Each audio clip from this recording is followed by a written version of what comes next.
सुबह का वक्त शेखावत मेंशन। संजना जी और अनाहिता जल्दी ही सुबह उठ गई थी क्योंकि आज कोर्ट में पहली सुनवाई थी। धैर्य के केस की संजना जी और अनाहिता किचन में जाकर सबके लिए नाश्ता जल्दी जल्दी रेडी करने लगती हैं। वह जल्दी नाश्ता रेडी करके टेबल पर भी लगा देती है और सबको जल्दी रेडी होकर नीचे नाश्ता करने के लिए बुलाने लगती है क्योंकि 10 बजे तक सबको कोर्ट जो पहुंचना था नाश्ते की टेबल पर सब जल्दी ही आ गए थे। आकांक्षा, आकृति, आर्यन जी, रम्या जी, उनके बच्चे, दादू और दादी भी सब नाश्ता तो कर रहे थे लेकिन सबके फेस पर टेंशन झलक रहा था कि पता नहीं कोर्ट में जज क्या फैसला सुनाएंगे। धैर्य का कमरा जब धैर्य की आंखें खुली तो सामने धानी का मासूम सा चेहरा देखकर उसके चेहरे पर एक बड़ी सी स्माइल आ जाती है। फिर वह धानी को खुद में समेट लेता है। काश मेरी हर सुबह ऐसी ही हो और तुम यूं ही मेरी बाहों में रहो। तुम्हारा ये मासूम चेहरा मुझे बहुत कुछ करने पर मजबूर करता है। अपने मन में सोचते हुए ही धैर्य धानी के होठों पर सॉफ्ट किस करता है तो धानी की नींद भी खुल जाती है और वो अपनी आंखें खोलकर धैर्य को देखती है, फिर अपनी बाहें धैर्य के गले में डालकर वापस से सोने लगती है। धैर्य ने प्यार से धानी के गाल को अपने होठों से छूते हुए कहा, बच्चा तुम्हें और सोना है। धानी धैर्य के सीने में मुंह छुपाए ही हाँ में सर ऊपर नीचे करने लगती है। धैर्य ने फिर कहा, बच्चा अगर तुम्हें और सोना है तो सो जाओ लेकिन मुझे तो छोड़ दो, मुझे जाना है। धैर्य के मुंह से जाने का नाम सुनकर ही धानी की आंखें पूरी तरह से खुल जाती है और वो उठकर बेड पर बैठ जाती है। धैर्य धानी को उठकर बैठते देख पूछता है, क्या हुआ धानी?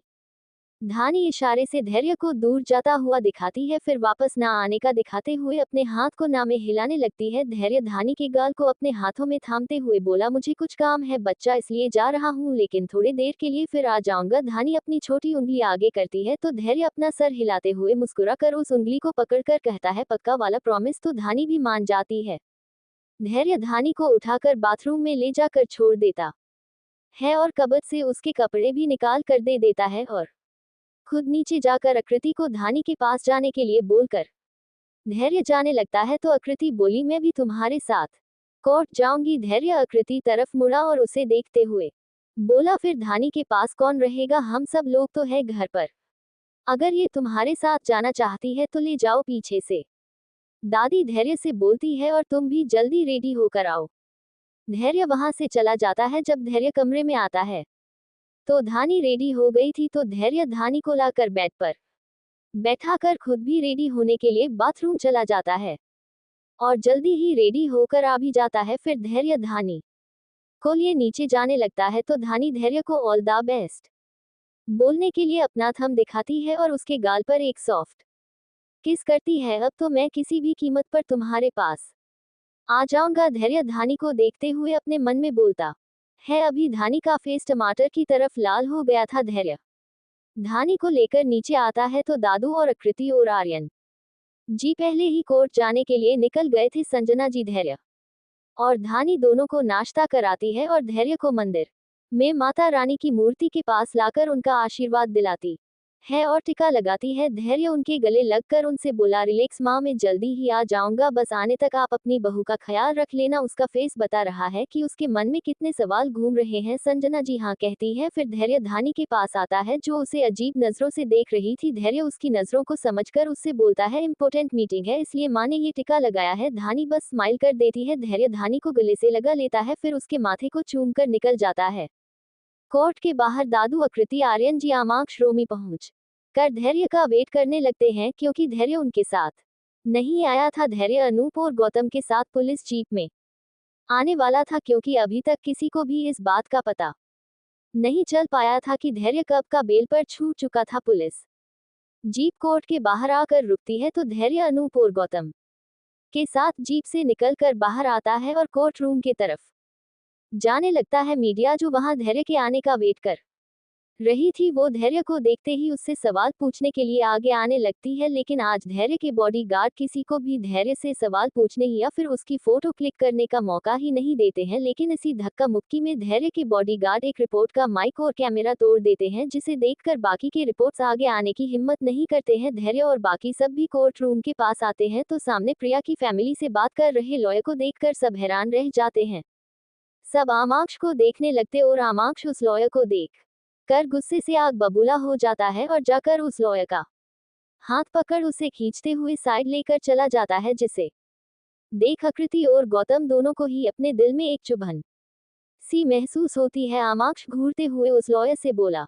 अश्रिता, तुम यहाँ क्या कर रही हो? क्या कर रही हूँ से आपका क्या मतलब है? मैं एक लॉयर हूँ और आज मेरा केस है तो मैं केस लड़ने के लिए आई हूँ। आश्रिता आमक्ष के पूछने पर उसे देखते हुए कहती है, तो तुम जानती हो कि जिस फैमिली का केस तुम लड़ रही हो वो धैर्य के अगेंस्ट लड़ रही हो? आमक्ष कहता है, भाई अगर धैर्य भाई ने कोई गलती नहीं की है तो उन्हें डरने की क्या जरूरत है? आश्रिता के मुंह से भाई सुनकर गौतम और आकृति दोनों ही हैरान हो जाते हैं कि अब तक दोनों जिन्हें गर्लफ्रेंड बॉयफ्रेंड समझ रहे थे वो दोनों भाई बहन निकले।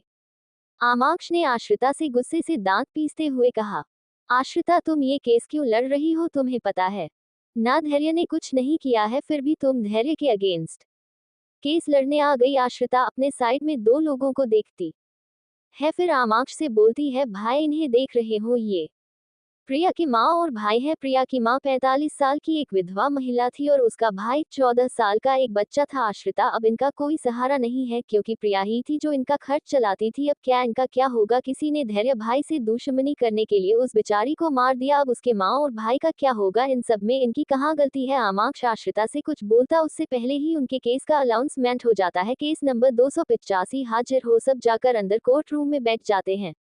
जज साहब आते हैं तो सब रेस्पेक्टफुली अपनी अपनी जगह पर खड़े हो जाते हैं। जज साहब के बैठने पर सब बैठ जाते हैं। केस शुरू किया जाए, बोल। जज साहब अपने पास रखा हथौड़ा 2 बार पिट देते हैं। आश्रिता अपने जगह से उठती है। गुड मॉर्निंग माय लॉर्ड, में आज के केस के खास लोगों को कटघरे में बुलाना चाहूंगी, इजाजत है? धैर्य पहले से ही दूसरे कटघरे में खड़ा था। आश्रिता ने जज के सामने सीसीटीवी फुटेज पेश की जिस पर धैर्य प्रिया के फ्लैट से घबराया हुआ निकल रहा था। फिर प्रिया के फ्लैट के पड़ोसी ने धैर्य के खिलाफ गवाही दी जिसे रिया ने पैसे खिलाए थे और प्रिया की ऑटोप्सी रिपोर्ट भी पेश की जिसमें प्रिया की मर्डर का वक्त चेंज कर दिया गया था। आश्रिता, माय लॉर्ड, मैं चाहूंगी आप गुनाहगार को कड़ी से कड़ी सजा सुनाए। जज साहब आमाक्ष की ओर देखकर बोले, आपको कुछ कहना है? आमाक्ष अपने चेयर से उठते हुए बोला, यस माय लॉर्ड, मेरी काबिल दोस्त ये भूल रही है कि कोर्ट अपना फैसला दोनों पक्षों के दलील सुनने के बाद सुनाता है, जो अभी बाकी है। माय लॉर्ड, जिस वक्त प्रिया का मर्डर हुआ उस वक्त मेरे क्लाइंट धैर्य शेखावत अपनी शादी में दूल्हा बनकर बैठे हुए थे और जिन्होंने मेरे क्लाइंट को प्रिया जी के फ्लैट से निकलते देखा है, प्रिया के मर्डर से पहले देखा है, उन्होंने सिर्फ इन्हें निकलते देखा है, ना कि इनको प्रिया का मर्डर करते रंगे हाथों पकड़ा है। फिर आमाक्ष दादू को गवाही के लिए बुलाते हैं जो धैर्य की शादी में होने की बात की पुष्टि करते हैं, और रोमी को भी बुलाया जाता है जो अपने फोन से धैर्य के शादी की कुछ तस्वीरें दिखाता है जिससे साबित होता है कि प्रिया के मर्डर के टाइम धैर्य अपनी शादी में था। आमाक्ष ऑटोप्सी रिपोर्ट दिखाता है जिसमें टाइम चेंज था। जज साहब दोनों रिपोर्ट को देखते हुए बोले, इनमें से असली कौन सा है? आमाक्ष ने कहा, जो मैंने आपको दिया है। माय लॉर्ड, जज ने पूछा, वो कैसे? आमाक्ष ने कहा, वो आप इस सीडी को देखकर जान जाएंगे। आमाक्ष की सीडी टीवी पर लगवा कर देखते हैं जिसमें धैर्य के जाने के बाद प्रिया अपने फ्लैट से निकलकर बाहर जा रही थी, उसमें टाइम भी शो हो रहा था, जिसको देख जज साहब अपना फैसला सुनाते हैं।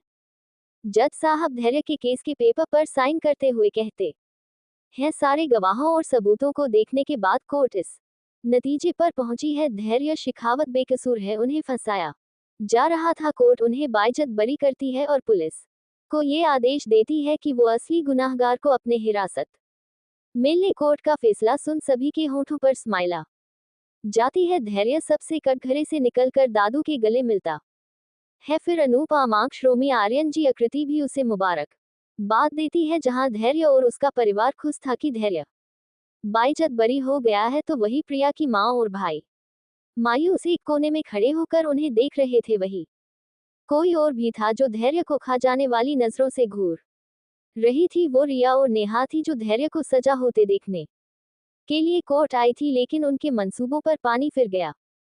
धैर्य प्रिया के माँ के पास जाता है और उनसे बोलता है, आप फिक्र मत कीजिए, मैंने प्रिया से वादा किया था कि मैं आप लोगों का ध्यान रखूंगा और उसका भी करियर बनाने में मदद करूंगा, लेकिन अब वह नहीं है तो मैं अपने वादे से पीछे नहीं हटूंगा, मैं अपना वादा पूरा करूंगा। आज से आप दोनों की जिम्मेदारी मेरी हुई। प्रिया की मम्मी धैर्य के सर पर हाथ रख वहां से चली जाती है। आश्रिता धैर्य के पास आकर बोली, धैर्य भाई एम। आश्रिता को धैर्य आगे कुछ बोलने ही नहीं देता है और उसे गले से लगा लेता है, जिसे देख गौतम का मुंह बन जाता है। सब कोर्ट रूम से बाहर जाने लगते हैं और आमाक्ष अपने सारे फाइल समेटने में लगा हुआ था, तभी कोई उसके गाल पर किस कर देता है तो आमाक्ष की आंखें बड़ी बड़ी हो जाती है। सब लोग खुशी खुशी कोर्ट रूम से बाहर जा रहे थे, लेकिन दो लोग ऐसे भी थे जो कोर्ट धैर्य को सजा होते हुए और बेइज्जत होते हुए देखने आए थे, लेकिन जज के फैसले ने उनके मंसूबों पर पानी फेर दिया। ये दो लोग और कोई नहीं, रिया और नेहा थे, जो लोग उन्हें पहचान ना पाए इसलिए अपने फेस को कवर करके आई थी। धैर्य दादू और रोमी के साथ कोर्ट रूम से बाहर आ जाता है। आकृति भी उनके पीछे ही आ रही थी। रिपोर्ट्स वही मौजूद थे, लेकिन अब कोई भी आगे आकर धैर्य का इंटरव्यू लेने की कोशिश नहीं कर रहा था, क्योंकि सबको याद था कि थोड़ी देर पहले कैसे धैर्य के बॉडीगार्ड ने उनका माइक और कैमरा तोड़ दिया था। धैर्य देखता है सारे रिपोर्टर्स अपने जगह पर ही खड़े हैं, तो धैर्य खुद आगे बढ़कर एक रिपोर्टर का माइक लेता है और बोलना स्टार्ट करता है। Hello everyone, I am Dhairya Shekhawat, president of Shekhawat empire. जैसे ही रिपोर्टर्स धैर्य को खुद आगे आकर बोलता देखते हैं, तो वो सब आगे आकर धैर्य से सवाल करने लगते हैं, लेकिन धैर्य के बॉडीगार्ड रिपोर्टर्स और धैर्य के बीच इतनी दूरी रखते हैं कि कोई भी धैर्य को टच ना कर सके। पहला रिपोर्टर अपना माइक आगे करते हुए बोला, सर आप पर प्रिया सोलंकी के मर्डर का इल्जाम लगा था, लेकिन अब आप बाइज्जत बारी हो गए हैं, तो क्या प्रिया सोलंकी को इंसाफ मिलेगा और किसने मारा होगा प्रिया सोलंकी को? दूसरा रिपोर्टर बोला, सर आपकी शादी प्रिया सोलंकी से होने वाली थी, लेकिन ऐन मौके पर उन्हें किसी ने मार दिया और आपको उनके मर्डर में फंसाया जा रहा था, इस बारे में आप क्या कहेंगे? तीसरा रिपोर्टर बोला, सर प्रिया सोलंकी तो आपके शादी वाले रात मंडप तक पहुंच ही नहीं पाई, तो क्या आपकी शादी रुक गई या आपने किसी और से शादी कर ली है? चौथा रिपोर्टर बोला, सर अगर उस रात आपने शादी कर ली है तो कौन है मिसेज शेखावत? क्या वो किसी सिंपल फैमिली से है या आप ही की तरह एक बड़ी और रईस फैमिली से आती है? आखिर किस खानदान से आती है मिसेज शेखावत? सर बताए ना, कौन है मिसेज शेखावत?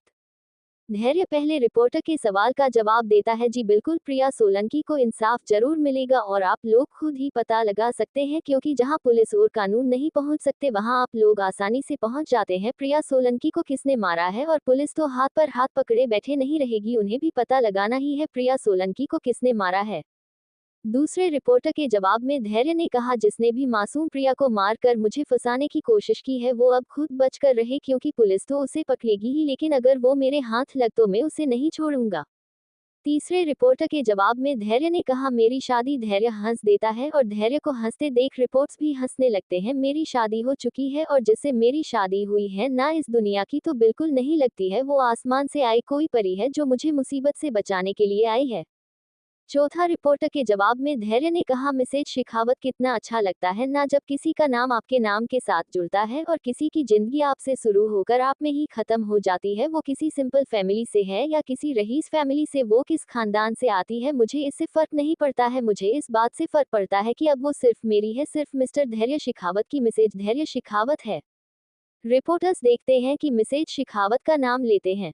धैर्य के फेस पर स्माइल ने जगह बना ली है, तो रिपोर्टर्स धैर्य से फिर से पूछने लगते हैं, सर आप मिसेज शेखावत के बारे कुछ बताएं ना, उनका नाम ही बता दीजिए सर, आखिर हम भी तो जाने मिसेज शेखावत कौन है जिनका इतना असर देखने को मिल रहा है मिस्टर शेखावत पर, सर बताएं ना। जैसे धैर्य रिपोर्टर्स के मुंह से कितना असर है मिसेज शेखावत का मिस्टर शेखावत पर सुनता है, तो धैर्य नो कमेंट बोलकर अपने कार की तरफ जाने लगता है। रिपोर्टर्स आगे जाने की कोशिश करते कि धैर्य के बॉडीगार्ड आगे आ जाते हैं और उनका रास्ता रोक लेते हैं, तो वही दूसरी तरफ जब आकृति सबके साथ बाहर निकल रही थी तब वो पीछे मुड़कर देखती है, तो आमांश उसे कहीं भी दिखाई नहीं देता है, तो आकृति कोर्ट रूम के अंदर चली जाती है, जहां आमांश अपने फाइल समेटने में लगा हुआ था और अपने असिस्टेंट को कुछ समझा रहा था। आकृति धीरे से आमांश के पास जाती है और उसके गाल पर किस कर देती है। आमांश की आंखें बड़ी बड़ी हो जाती है और उसका असिस्टेंट तो मुंह फाड़े उसे ही देखता रहता है। आकृति जब आमांश का ऐसा रिएक्शन देखती है तो उसके दूसरे गाल पर भी किस कर कोर्ट रूम से बाहर निकल जाती है। आमांश अपने असिस्टेंट का मुंह बंद करते हुए बोलता है, ऐसे किसी को देखना अच्छी बात नहीं है, तो असिस्टेंट हड़बड़ा जाता है और सॉरी सर बोलकर जल्दी से फाइल्स लेकर कोर्ट रूम से बाहर निकल जाता है। आमांश, जो कुछ देर पहले सीरियस होकर जज के सामने दलीलें पेश कर रहा था, अभी अपने दोनों गालों को अपने हाथों से ढककर बत्तीसी दिखाते हुए शर्मा रहा था। अभी कोई भी आमांश को देखता तो हंसे बिना नहीं रह पाता। आमांश वैसे ही अपने गाल पर हाथ रखे कोर्ट रूम से बाहर जाने लगता है, लेकिन जैसे उसे आकृति का उसे किस करना याद आता है, वो हड़बड़ा कर जल्दी से बाहर आता है और चारों तरफ अपनी नजरें दौड़ाने लगता है, लेकिन आकृति उसे कहीं भी नहीं मिलती है। आमाक्ष खुद से बोला, मिस किसगल, अभी तक मुझे तुम्हारा नाम नहीं पता चला है, लेकिन कोई बात नहीं, तुम्हारा एड्रेस तो पता चल ही गया है ना, तो मैं तुम्हें अब मिस किसगल से मिसेज आमाक्ष सिसोदिया बनाकर रहूंगा। लेकिन मुझे एक बात समझ में नहीं आ रही है, तुम धैर्य के घर में क्या कर रही हो? पहले तो वहां नहीं रहती थी। खैर, मैं पता लगा लूंगा। आमाक्ष अपनी कार की ओर जाने लगता है, तभी सारे रिपोर्टर्स आमाक्ष का इंटरव्यू लेने आ जाते हैं। पहला रिपोर्टर आमाक्ष से बोला, सर आज आपने एक और जीत अपने नाम कर लिया है, कैसा लग रहा है आपको? दूसरा रिपोर्टर, सर आपने जो सबूत कोर्ट में पेश किए वो हासिल करने में आपको किस तरह की परेशानियों का सामना करना पड़ा? तीसरा रिपोर्टर, सर आज आपके खिलाफ आप ही की बहन दा लॉयर आश्रिता सिसोदिया केस लड़ रही थी, तो उन्हें अपने अगेंस्ट केस लड़ता देखकर कैसा लगा आपको? अब तक जो आमाक्ष रिपोर्टर्स की सारी बातें अच्छे मूड से सुन रहा था, आश्रिता का नाम सुनकर उसे गुस्सा आ जाता है, तो आमाक्ष रिपोर्टर्स से कहता है, मानता हूँ मेरी बहन आश्रिता सिसोदिया मेरे खिलाफ केस लड़ रही थी, लेकिन वो भी एक साजिश का शिकार हुई मासूम को इंसाफ दिलाने के लिए केस लड़ रही थी। इसमें कोई बुराई नहीं है कि आज उसे अपने भाई के खिलाफ केस लड़ना पड़ रहा था। I am proud of my sister, मुझे गर्व है मेरी बहन पर कि वो सच के लिए अपने भाई को सामने देखकर भी नहीं झुकी। मुझे गर्व है मेरी बहन पर। रिपोर्टर्स और सवाल करते कि आमाक्ष नो कमेंट प्लीज बोलकर अपनी कार में बैठकर निकल जाता है। रिपोर्टर्स कैमरे की तरफ देखते हुए अपनी अपनी माइक में बोलने लगते हैं, देख रहे हैं आप सब किस तरह से अपनी सूझबूझ से लॉयर आमाक्ष सिसोदिया ने अपने क्लाइंट धैर्य शेखावत को कोर्ट के पहली सुनवाई के दौरान ही बाइज्जत बरी करवा लिया है, और आज एक बार फिर से उनके नाम एक हाई प्रोफाइल केस जीतने का खिताब अपने नाम कर लिया है, और उन्हें गर्व है अपनी बहन पर जो उन्हीं की नक्शे कदम पर चलते हुए सच के लिए उनके ही खिलाफ खड़ी हो गई थी। हमारे देश को ऐसे ही वकीलों की जरूरत है जो सच का साथ देने के लिए अपने अपनों के खिलाफ चले जाए, ना कि झूठ को बढ़ावा देकर जिताने वाले की। शेखावत मैंसन में सबके चेहरे पर खुशी खिली हुई थी, क्योंकि दादू ने फोन करके बता दिया था कि धैर्य केस जीत गया है। संजना जी तो बेसब्री से धैर्य के आने का इंतजार कर रही थी। शेखावत मैंसन में टीवी ऑन नहीं था, क्योंकि टीवी ऑन करने पर धानी भी न्यूज देख सकती थी। शेखावत मैंसन के गेट पर जैसे धैर्य की कार आकर रुकती है, संजना जी जल्दी से आरती की थाल लेकर दरवाजे पर खड़ी हो जाती है। धैर्य दरवाजे पर कदम रखता है तो संजना जी उसकी आरती उतारती है और दादी उसकी नजर उतार कर घर के अंदर लाती है। धैर्य घर के अंदर आते ही संजना जी को उठाकर गोल घुमाने लगता है, फिर दादी के गाल पर किसकर कहता है, मेरी बाबी डॉल में आ गया ना सही सलामत। दादी भी धैर्य के माथे पर चूमते हुए बोलती है, हाँ मेरे बच्चे, अगर तुझे कुछ हो जाता तो मैं कैसे रहती है इस बुढ़िया को, बस तुम सब बच्चों को खुश और सही सलामत देखना है और कुछ नहीं। धैर्य दादी को गले लगा लेता है तो संजना जी भी आ जाती है, और साथ ही आकांक्षा और अनहिता भी चारों धैर्य को गले लगाए खड़े थे। धानी उन सबको इस तरह से आपस में गले लगे और इतनी खुशी मनाते देखकर खुद में बड़बड़ाती है, धैर्य जी तो एक मीटिंग में गए थे, तो दादी और माँ ऐसे क्यों बर्ताव कर रही है जैसे धैर्य जी कोई जंग पर गए थे और अब जंग जीत कर आ रहे हैं। धैर्य सबके गले लगे हुए धानी को खुद में बड़बड़ाते हुए देखकर उसके चेहरे के बनते बिगड़ते हुए एक्सप्रेशन देख रहा था उसे। ऐसे में धानी बहुत क्यूट लग रही थी। धैर्य सबसे अलग होता है और धानी के पास जाकर उसे अपने गोद में उठाकर अपने माथे को उसके माथे से जोड़कर खड़ा हो जाता है। धानी भी खुद को गिरने से बचाने के लिए धैर्य को कंधे से कसकर पकड़ लेती है, फिर धैर्य धानी का माथा चूमता है और उससे बोलता है, ज्यादा मत सोचो, मैं जिस मीटिंग के लिए गया था वो बहुत बड़ी मीटिंग थी, अगर किसी भी तरह से क्लाइंट को इम्प्रेस नहीं कर पाता तो शेखावत एम्पायर के लिए प्रॉब्लम हो जाती, इसलिए माँ और दादी सब इतने खुश हैं। और अपना ये छोटा सा दिमाग इधर उधर मत लगाओ, अपना दिल और दिमाग कहीं लगाना है तो मुझ पे लगाओ ना, तुम्हें कोई नहीं रोकेगा। दादू खांसते हुए, अरे नालायक, कुछ तो शर्म कर, तेरे मामा ससुर मामी सास यही बैठे हैं और तू है कि ऐसे बच्ची को अपने गोद में उठाए खड़ा है, एक नंबर का नालायक पोता है तू मेरा। धैर्य दादू की बात सुन धानी को और कसकर पकड़ते हुए कहता है, क्या यार दादू, उस दिन आप ही ने तो कहा था कि अपनी बीवी को परिवार के सामने किस कर सकता हूँ, और अभी तो मैंने सिर्फ गोद में उठाया है, और मामा जी से पूछो ना क्या उन्होंने अपनी जवानी के टाइम मामी जी के साथ रोमांस नहीं किया है बोलते हुए ही धैर्य सबको इग्नोर कर धानी को लेकर अपने कमरे की तरफ जाने लगता है तो वही धानी शर्म से धैर्य के सीने में मुंह छुपाए हुए थी। वो अपना मुंह निकालना ही नहीं चाह रही थी। शेखावत मैंसन में तो इस वक्त खुशी का माहौल था, लेकिन कोई था जो रिया और नेहा की तरह धैर्य को नीचे गिरता हुआ देखना चाहता था। लेकिन धैर्य के बाइज्जत बरी होने की न्यूज सुनकर गुस्से से आग बबूला हुआ जा रहा था और उसने गुस्से में अपने घर में लगे टीवी को तोड़ दिया था। वो आदमी गुस्से से चिल्लाते हुए टीवी का रिमोट ही टीवी पर मारकर टीवी तोड़ देता है। नहीं नहीं धैर्य शेखावत, तुम नहीं बच सकते। मैंने कितनी बार तुम्हें मारने की कोशिश की है, लेकिन तुम आज तक बचते चले आए। इस बार मुझे लगा कि तुम्हें मौत ना सही सजा तो जरूर होगी, लेकिन तुम इस बार भी बच गए। मुझे लगा था तुम्हें सजा होने के बाद शेखावत एम्पायर लीगली मुझे मिल जाएगा, लेकिन नहीं, तुम फिर से वापस आ गए शेखावत एम्पायर में राज करने के लिए, क्योंकि वो राज करने के लिए ही पैदा हुआ। तुम्हारी तरह नकारा और निखाटू नहीं है वो। और तुम्हें क्या लगा कि उसे सजा हो जाएगी और तुम्हें शेखावत एम्पायर का प्रेसिडेंट बना दिया जाएगा? कोई पीछे से उस शख्स से बोलते हुए उसके करीब आता है। और ये मत भूलो कि धैर्य के बाद शेखावत एम्पायर आकांक्षा या अनूप को मिलेगा। हाँ हाँ, आप तो अपने उस बड़े बेटे की ही तारीफ करोगे ना। डेढ़ में आपका ही बेटा हूँ, कभी मुझ पर भी थोड़ा ध्यान देते तो आज पूरे शेखावत एम्पायर पर मैं राज कर रहा होता। वो धैर्य नहीं, ये है महेंद्र शेखावत, धैर्य के डेड। और दूसरा है जिसने टीवी तोड़ दिया, वो है स्वयं शेखावत, धैर्य का सौतेला भाई। डेड और आकांक्षा तो एक लड़की है, उसे क्यों शेखावत एम्पायर मिलेगा? और अनूप कोई शेखावत नहीं है, अनूप एक यादव है, तो उसका तो शेखावत एम्पायर में कोई हक भी नहीं है। महेंद्र जी बोलते हैं ऐसा तुम्हें लगता है, जबकि अनूप लीगली एक शेखावत है। मैंने खुद लीगली उसे अपना बड़ा बेटा बनाया है। जितना हक धैर्य का है शेखावत एम्पायर पर, उतना ही हक अनूप का भी है स्वयं, और मेरा कोई हक नहीं है। मैं तो खून से एक शेखावत हूँ। महेंद्र जी नामे अपनी गर्दन हिलाने लगते हैं। स्वयं अपनी मुट्ठी भींचकर सोफे पर एक लात मारते हुए बोलता है, मैं तुम्हें छोड़ूंगा नहीं। धैर्य फिर महेंद्र जी से पूछता है, लेकिन डेड मुझे एक बात समझ में नहीं आ रही है। धैर्य के केस न्यूज हेडलाइंस आ रही है, पर फिर भी शेखावत एम्पायर इतनी शांति से कैसे है? ना तो ऑफिस में कोई हंगामा हुआ, ना शेयर होल्डर्स ने अपने शेयर वापस लिए। जैसे शांति से पहले काम चल रहा था, अब भी वैसे ही चल रहा है। लेकिन कैसे? महेंद्र जी बोले, अगर तुम इतना सब समझ जाते तो आज धैर्य की जगह पर तुम होते। स्वयं एक दिन में धैर्य को नीचे गिरा कर रहूंगा, बस मुझे उसकी कोई कमजोरी मिल जाए। तुम्हें मेरी ताकत बनना है, कमजोरी नहीं। धैर्य धानी को बेड पर बैठाकर समझा रहा था। धानी ध्यान से धैर्य की बात सुन रही थी। धैर्य, धानी, बहुत लोग ऐसे हैं जो मुझे नीचे गिराकर खुद शेखावत एम्पायर पर राज करना चाहते हैं, और अगर उन्हें पता चला कि तुम मेरी कमजोरी हो तो वो सब तुम्हें जरिया बनाकर मुझे नीचे गिराने की कोशिश करेंगे। इसलिए तुम्हें मेरी कमजोरी नहीं, ताकत बनना है। हेलो फ्रेंड्स, धैर्य और धानी की इस कहानी में आगे क्या होगा? अगर आप लोग ये जानना चाहते हैं और इस रोमांटिक कहानी को आगे सुनना चाहते हैं तो इस चैनल को जल्दी से सब्सक्राइब करें और न्यू चैप्टर आने का वेट करें। और अगर आप लोगों को मेरी दूसरी नोवेल्स पढ़ना है तो आप लोग प्रतिलिपि पर मुझे फॉलो कर सकते हैं, और आप लोग जेरी सर्च करेंगे तो आप लोगों को मेरी आईडी मिल जाएगी।